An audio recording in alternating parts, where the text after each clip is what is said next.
Innovative. It's stuck and it's never coming down. California's hottest radio, West Coast. We got it.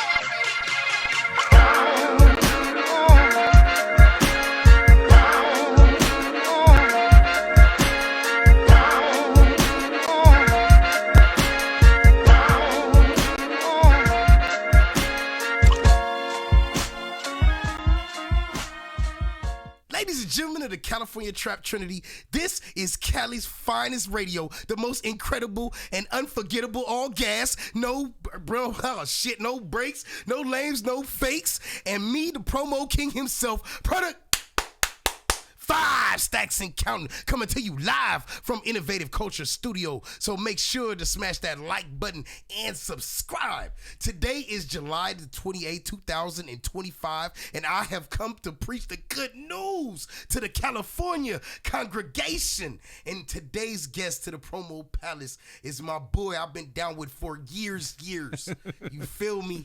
Compton's very own Tmoney Beats Bang, nigga, what's howling? Reunited. Yeah. So good. It feels so good. What's nigga, up, bro? I feel fantastic, man. I was so geek, man. I fucked my intro up, but it's all right, though.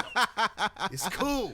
What's up, You bro? know what I'm saying? But no, man, it's great to have you here back in studio, man. It's been a while since we got the chance to really sit down. Your trajectory has always been your trajectory, you know, and it's just great to be able to get you to slow down long enough just to sit down with your boy. Always, man. When you call, I always answer. I'll be calling you. Checking on you. Real shit, man.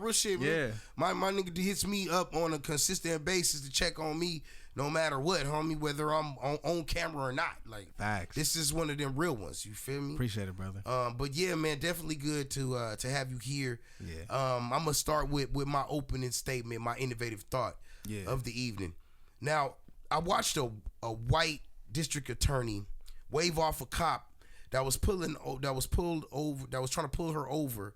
I watched her drive all the way home with the cop in tow. Not, no fanfare, no trumpets, no SWAT teams, no nothing. And then sit there and berate the officer because she had been pulled over. He attempted to pull her over. Even said that she would end up prosecuting herself. And then I watched a young man, William McNeil Jr. in Florida, for simply saying that he's not getting out of the car, in which case he don't believe he was supposed to be pulled over anyway, but we'll get into that. I watch him have his window shattered to pieces, and I watch him get punched blank range in the face, not once but twice. And from what I hear, he was hit even more, like outright punched even more, once they got him out of the vehicle. And the biggest thing that we have to talk about when it comes to the situation is, was it raining or not? Like that's you know what I mean? Because that's to the letter of the law. They're trying to determine were they even supposed to pull him over? When I would feel that the biggest thing about it would be the fact that they caved this poor young man face in. I see he lost some teeth, and and it's unfortunate. But listen, T, you from the land. Yeah. Compton, bro. So seeing these types of things, violence from police, it's become the norm for us, or at least what we remember, right? Yeah. Just some of your music, man, is motivated on creating awareness and change. Have you, during your musical journey, have you found a way to put out, the message about people's rights and making sure we're standing up for what's right and the people standing together? How does that reflect on the music that you create? Yes, I always tell people to move right. You know what I'm saying? And, just move correctly, because as a black man, I only speak for black people, because we're already stereotyped already. I have dreadlocks and things like that, so I'm stereotypical and all that stuff. So in my music, I try to put a message through it, even though it can be a slap or a banger, but it's a message. You know what I'm saying? You feel me? Of staying focused, get your money, be a family man, all them type of things. You know what I'm saying? So I put my message. It's a hidden message, to get on your shit and do right. And like I said, with the police situation, comply. When them brothers come to your window, bro, comply. Don't back talking these type, because at the end of the day, bro, you know if this dude had a bad day or not. You know, they're human just like us. Right. So anytime I come in contact with any police, you feel me? Yes, sir. No, sir. Okay, boom. That's it. Right. You know, no extra lip, because I'm not trying to get beat up, taken out to the precinct. You know, I got too much going on for myself to be doing the extras with the police. Right. So I mean, so if you were in that situation, you feel you would have got out of the vehicle when they asked you the first time, or yeah, okay. If I did nothing wrong, of course. Okay. Yeah. Okay. Now, all right. Now, here's the thing, though. I'm gonna challenge this a little bit. Yeah. Okay. Because, like I said, in the letter of the law, shout out to the lead attorney. He did a whole breakdown on it, and the law in Florida for that district, the law says that you have to have your headlights on during rain. It was like during rain or sleet or smoke or something like that. But it specified rain. It has to be actually raining at the time. Yeah. Right. Okay. Now, there was precipitation on the doors and the windows, but it wasn't, from what I could see, that it wasn't actually raining. So let's take it as though you that young man and you sitting there and you know your rights. You know the letter of the law. I'm not saying he did, but let's say you know that. And you know that technically you don't have to get out of that car and that you shouldn't have never been pulled over, right? Mm-hmm. Do you still comply anyway, even though it's against, like, your right? Yeah, I'm going off the energy of the cop. If the cop is giving Rodney King vibes and this type of stuff, you feel me? I'm just gonna take the easy route out because I don't want to deal with that shit, bro. You know what I'm saying? So, end of the day, I'd rather just do the right thing, even though, oh, you can do this and this and that. The word, they're gonna convince you that your word is not bond and these type of things. So to avoid the situation, let's get it over. ID, insurance, search the car, there's no guns, right, and send me on my way. Because in the day, going back and forth, all they're gonna do is just knock in your head, resisting, all this weird shit, bro. Right. You know what I'm saying? They ain't got time for all that shit, bro. No, I feel it. No, yeah. I can dig it. It's just, it does create a conundrum, though, because it's like, your rights and the law, but you have to bend your own personal principles just to keep yourself from being harmed. Exactly, to be harmed, because in the day, you can know your rights and be saying the right shit, and motherfucker get mad at you because you know your shit and still beat your ass. Mm-hmm. Mm-hmm. You dig what I'm saying? Yeah. So to protect yourself is to do what the officers say and also record you guys interacting.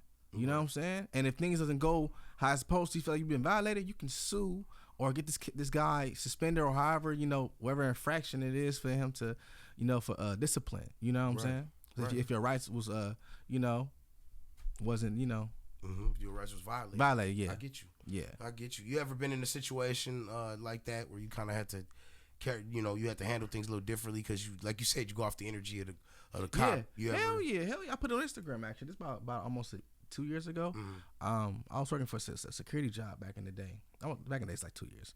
So working a security job and downtown. Downtown got one-way streets and shit. Mm-hmm. I forgot my keys. My car was supposed to start. I drove off and got little. I'm like, damn, my keys is not in my car.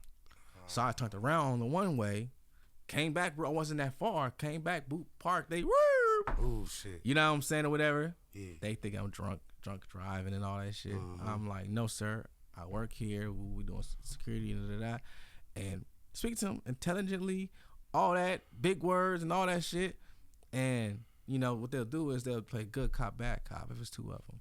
Right. You know what I'm saying? One will have, the good cop will have his shit on, the camera thing. Yeah. The bad cop will have his shit off. Right. You feel me? When it's on, it's green. When it's off, it's red. Right. So they playing good cop, bad cop. Dudes, I understand the good cop. Oh yeah, I get you, man. I understand. Da. Bad cop is like, what's the tat on your face? What's this? What's that? Mm-hmm. Mm-hmm. To the point where he's searching my car so much, he pulled the glove department, snatched it out. He pulled so hard.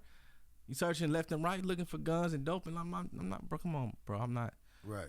Nigga ain't living on the edge over here, bro. I get you. You dig what I'm saying? You feel me? And my real relative, shout out to Wyatt the Great, he filmed the whole thing. And once he seen them filming and everybody watching standing, you can go. Mm-hmm. You know what I'm saying? Yeah. So you gotta. It's the observation effect. Like, you know what I mean? Like, a lot of times law enforcement will be in the process of about to do something. I've watched them, and then as soon as they hear a voice that they being filmed or they see a camera, like that whole demeanor change. They move differently, you know. So I mean that in the age of all this technology, it is good to know that you know that people still are looking. Yeah, they try to put you in a trick bag when they feel that okay, this person is uneducated, black, white, green, yellow, blue. Yeah. If they feel that they can one up on you, you know, and they can really put you in a trick bag if you don't know. And things like that. I've been in a trick bag before and I learned my lesson. Right. You know what I'm saying? So for real. So like I said, bro, you know, you gotta just really be mindful. Right. When you out here moving out in these streets and things like that, and you don't know what these dudes deal with on a daily basis. Right. And they should be taking their frustration out on you because they had a bad day just because you're right and you really nailing and talking the right shit. Right. Right. He would snatch yours out the car because he had a bad day because his fucking wife and or whatever whatever they deal with on a daily basis. Nah, you do some personal shit. No doubt. You know what I'm saying? So that's why you comply from. When I book for shows, I respect the security guards. You know what these dudes endure during work hours and what they deal with on a personal basis. So you supposed to treat everybody with the same love and respect you give your homies. I feel that. Not saying like make them your homie. I'm just saying is like give them the respect and things like that because you don't know the outcome of the situation. Right. No doubt. Absolutely. Yeah. I mean, not knowing outcomes, that's something that's come second nature to you. Yeah. Like, you know what I'm saying? Shoot, like, you know, you grew up, you know what I'm saying, in the hood, Compton. Yeah. You know what I'm saying? Like you have always struck me as the type of person that it's like, you know how they say a person is in them streets but not of the streets. Like that's how I've always like looked at you. Like I already know about the history, Nutty Block, all that. I know about all that, but I grew up there. Bro, that's not what you known for though. You feel me? You known for the music that you create with others. Talk to me a little bit about some of the names of the people that you've worked with since you've been in the music business. Man, start from my community. Shout out to my big bro Geechee Gotti. Shout out to Geechee Gotti. I work with BG Knockout. Well, we haven't did a record. We had a record in processing, but did his podcast. I work with Big Sad. Spice One. I got some unreleased shit with Go Leaky. Go Leaky, I like that kid. Yeah, Leaky, Yellow Boy. Who else I work with? I work with Second to None, the legendary rap group Second to None. We got a crazy record together with my boy Ray Bands. Who else I work with? I work with Bruno Malley. He was signed to Maybach Music with Rick Ross. And I got some stuff in the cut with Lady and the Homegirl Gift to Gab. It's a lot of people. Yeah, a lot of people. And recently with NBA Lil Dump. That's you were telling me about that. Yeah, with NBA Young Boy. That's pretty dope, man. Yeah. And then having a conversation with you the other day, and you tell me you used to be in a group with Yellow Boy the Duke. Like, no, we was both in separate groups. Oh, okay. Separate groups. Okay, yeah, he was in a group called The Starters, and I was in a group called The Click. Oh, okay. You was with The Click. Okay. Yeah. For sure. Yeah. So was it like you guys would do like events and then both of y'all squads would be there? Hell yeah. We actually, when you guys have Yellow Boy up here, ask them about the Click versus The Starters event, one of the biggest events we had locally.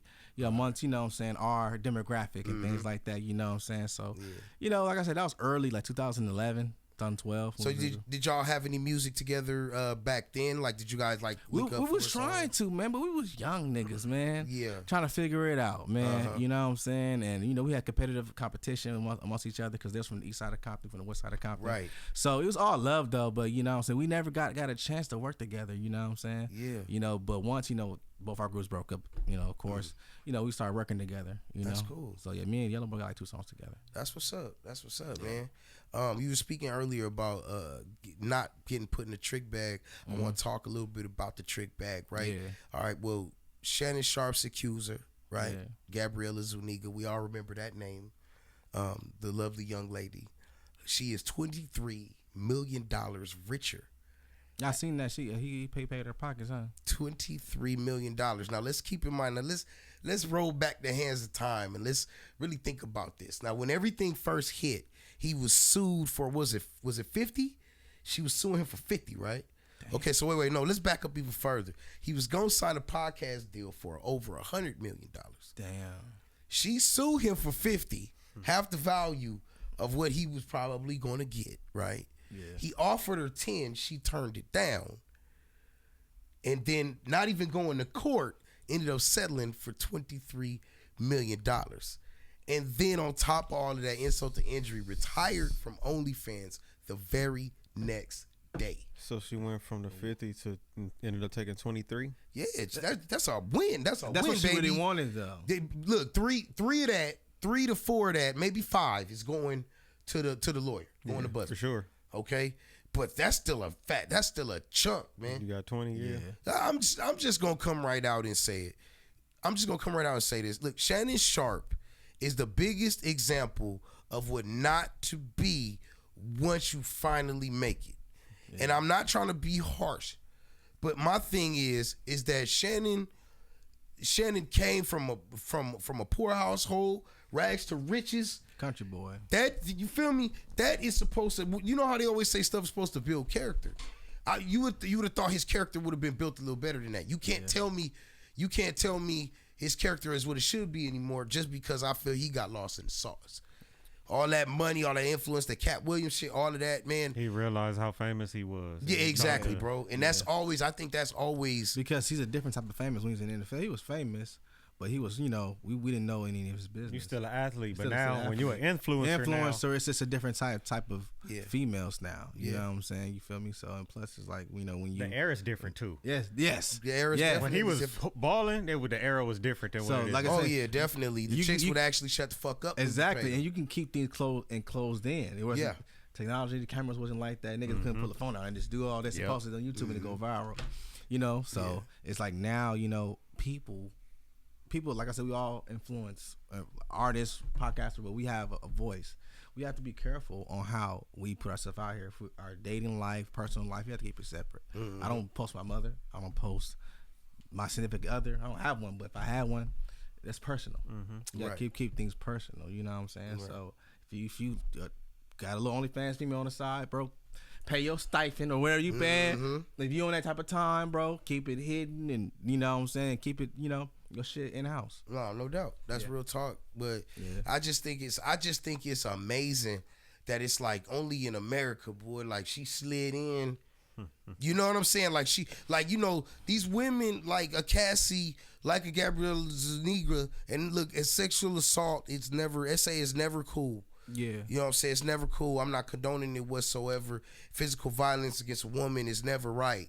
But it's like to think that you can slide in, play your role, and then have a whole play set up on the back end. Yeah. And walk out like a fat rat. It's just that shit is wild, man. It's like the real. power of a lot of things niggas that realize. So women run the world. We just don't tell them. You know what I'm saying? A woman can. You ever went backstage to a show like that? How did she get back here? Yeah. It's so easy for them to get backstage, but it's hell and hot water for us who are the outside 10 toes down. Where your wristband? Now T, where your wristband? Now T, I fuck with you. You know I do use my dog the long way. Yeah. But that's the problem. You remember what he just said? Yeah. Shannon Sharp realized how famous he was. Yeah. Like I think that females enjoyed the smell of their shit a little bit too much these days. Yes. And they not really running nothing. It's a perceived leadership because you gonna always need a man to help assist when the options available. Yeah, of course, and vice versa for a woman.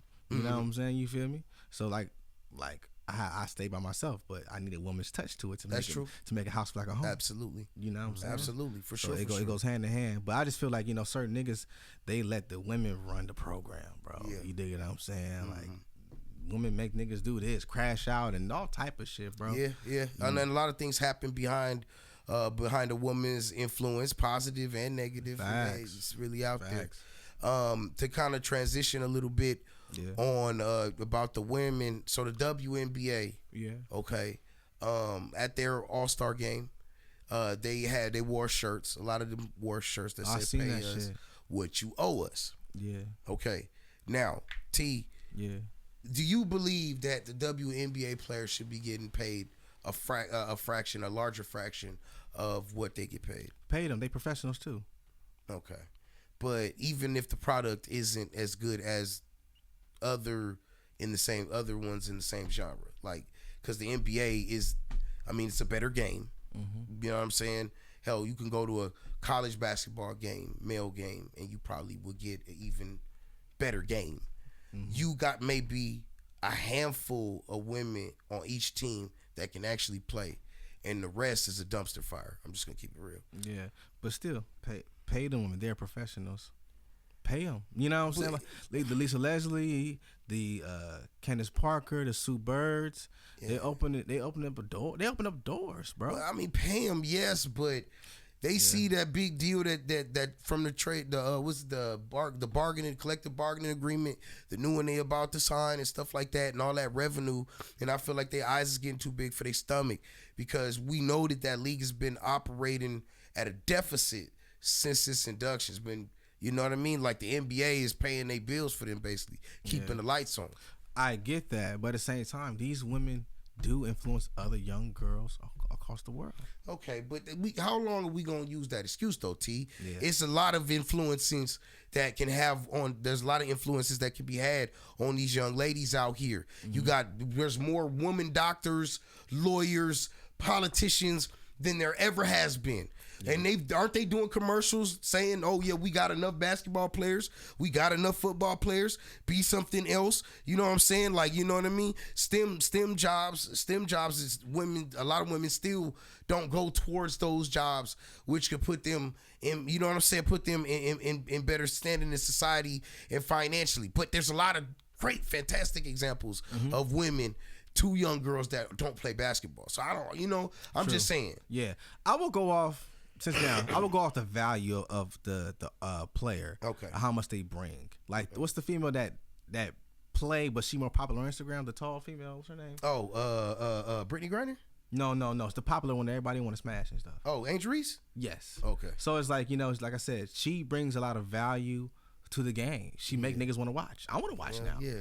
You know what I'm saying? Yeah, she bringing niggas to the games. Yeah, she bring value to my boxing shorts for sure. Hello, so that's what I'm saying. You feel me? Lots of value, baby. So you feel me? So pay her. Pay these. Pay her. Yeah, her. Yeah, pay her. Pay Caitlin Clark. You feel me? That's another thing. That's another thing. Caitlin Clark, bro. The attendance was up, or viewership of the WNBA was up 26%. Yeah. Because of Caitlin Clark. So it's like, you know what I mean? Like, people like her, people like Angel Reese, and like I said, a couple teams, every team got a couple different players. And I feel they all do deserve to get paid. Yeah. But it's going to have to me, in my opinion, I feel it's going to have to be a scale. But hold on. Let me flex the taste. One opinion that I have that might not be popular. Yeah. When it comes to the WNBA, I say you let the transgender women in. That's what I say. I say let them play in the WNBA. They identify as women, right? They're LGBTQ. They're in the community. Yeah. And shit, bro, I want to see more dunks. So they dunking now, though. No, man, come on, T. They dunking now, come though. Come on, T, bro. What dunk is that? The scoop slam. They're all scoop slams because they can't get that velocity up and yam that. Brittany Griner bring a little heat sometimes, but that, I got nobody put their arm in the rim. You feel me? Stacks asking for too much. I'm saying, I say you let the transgender women play in the WNBA. You don't think that would be like an unfair advantage? Yeah. Man, bro, listen, no. You want to know why I say that? Okay. Because all them women in the WNBA that's talking about equality and you judge a person based on the content of their character, not they sexuality or their gender, right? Ain't that how they feel? Ain't that the liberal way to be? So, okay, so why the hell can't Juwanna Mann play? Let Juwanna Mann play. Look, you can have a transgender draft, right?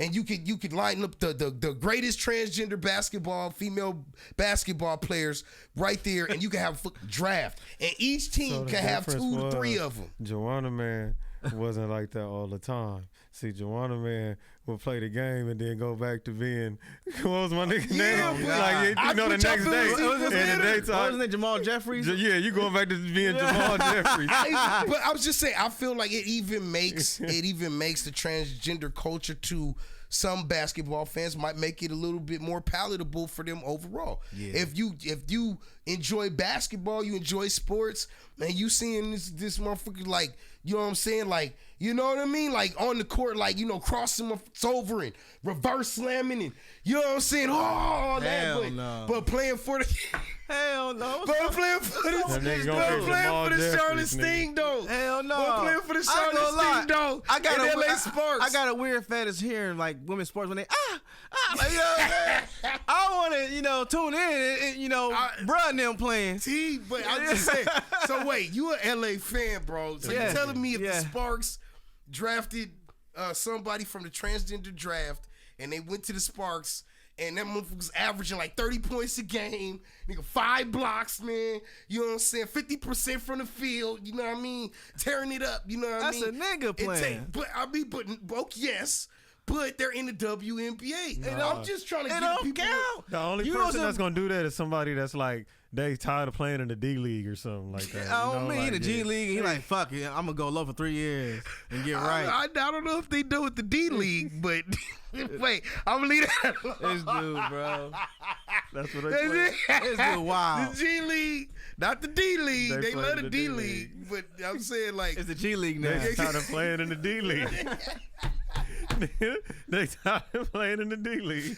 Oh shit, man! But yo, shout out to people of all creeds, colors, sexualities, all that. I got respect for everybody, but nah, man. T, what you working on right now? Man, right now we got the single going crazy right now, man. The single "I'm Him" featuring NBA Lil Dump from NBA YoungBoys Camp. It's going crazy. I'm gonna shoot the video to real soon. I got his sings in my phone right now. He shot his before he went on tour with YoungBoy. So I'm gonna plan the time with my videographer, Spray Vision, and shot by Simba. That be with Peasy and them and all the Detroit artists. You know, I'm gonna have them collab on the music video, and we gonna put it out, bro. Okay. Yeah, gonna turn it up a notch. That's what's up. That, man, your dream collaboration, like, and you could work with anybody, alive or unalived. Who would you want to do a song with? Tupac. I'm gonna do a collab album with Tupac. Okay. All right. Yeah. Tell me, have you heard? There's been like a little bit of a debate about the fact that, you know, he wasn't from LA and it's a bit of a debate back and forth. You know what I'm saying? But we do that all the time. We adopt a lot of guys. We adopt DOC. DOC's from Dallas, Texas. That's a fact. But he was a part of LA culture in the beginning, in the 80s, and then NWA as a writer and things like that. Corrupt is originally from Philadelphia. He came out here as a teenager. We adopted him. Right. Exhibit, we adopted him. That's true. You know what I'm saying? Tupac, we adopted him as well. Bone Thugs and Harmony, we adopted him as well. It's factual, right? Yeah. It's factual. So we the only coast that really adopt our artists. You know what I'm saying? You feel me? It's so all still considered West Coast music. Yeah. You know what I'm saying? Yeah, no doubt. Real shit. I can dig that.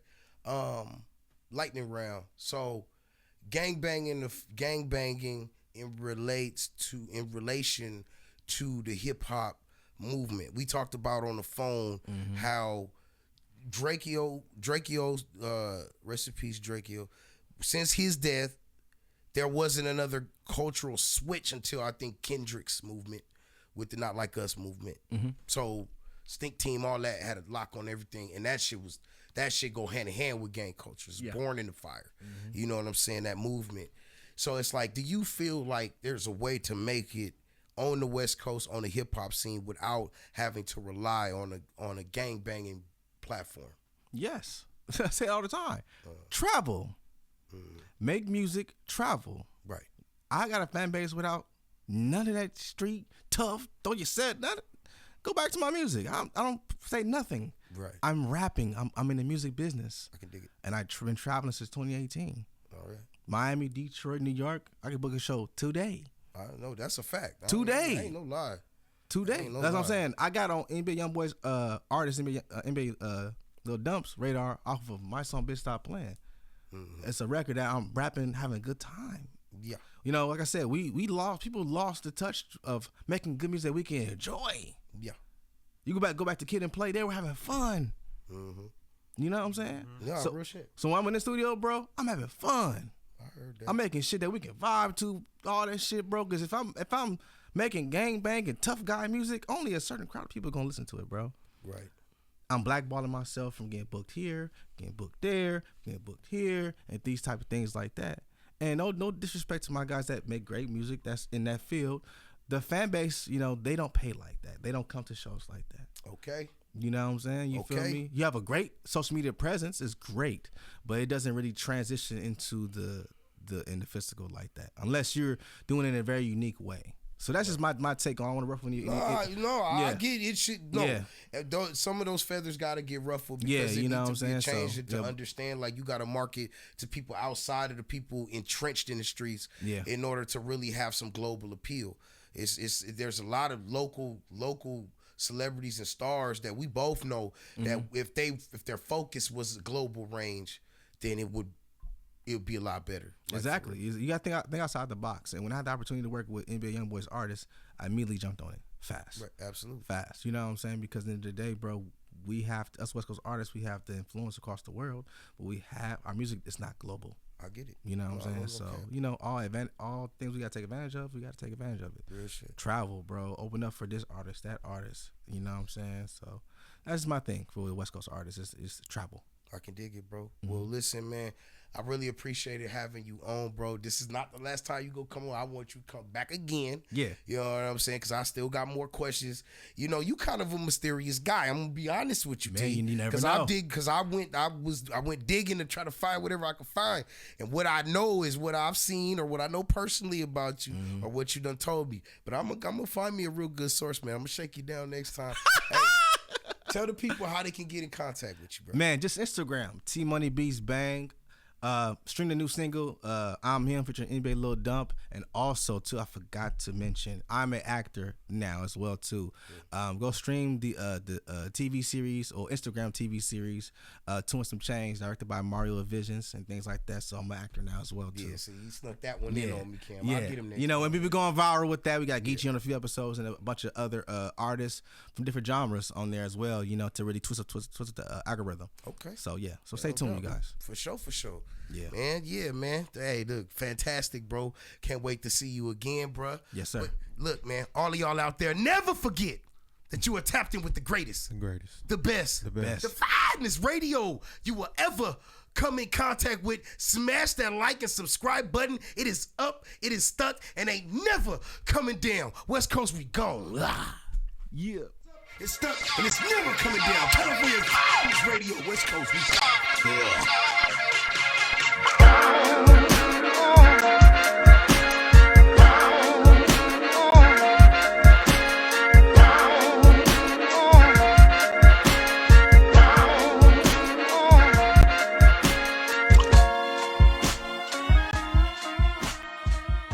Innovative.